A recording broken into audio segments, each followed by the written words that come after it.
guys! Hi mga kamamshis! Welcome back to my YouTube channel!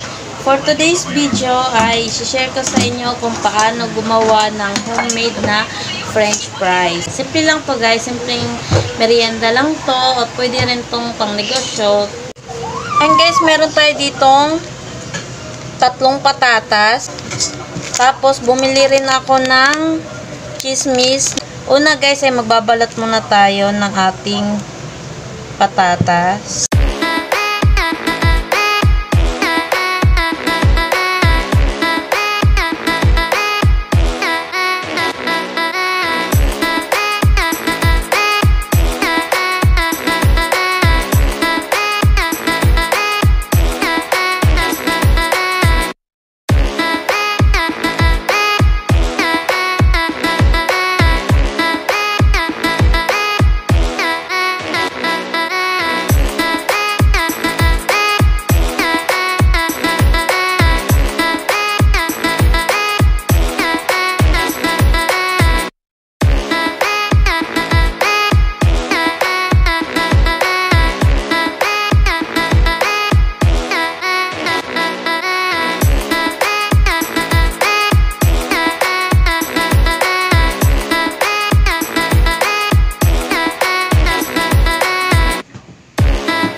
Ito na nga po yung naprito natin na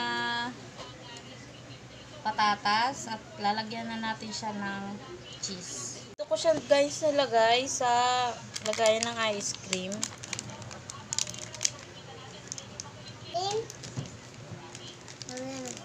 Yan, konti lang guys. Tatakpan na natin.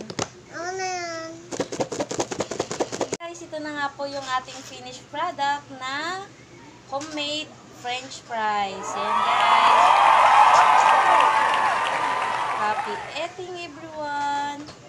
Yan guys, that's all for today's video guys. Don't forget to like, share, and subscribe. And click the notification bell para lagi po kayong updated sa mga bago kong vlog na ina-upload. Yan lamang po. Maraming salamat. Thank you for watching guys. Bye-bye.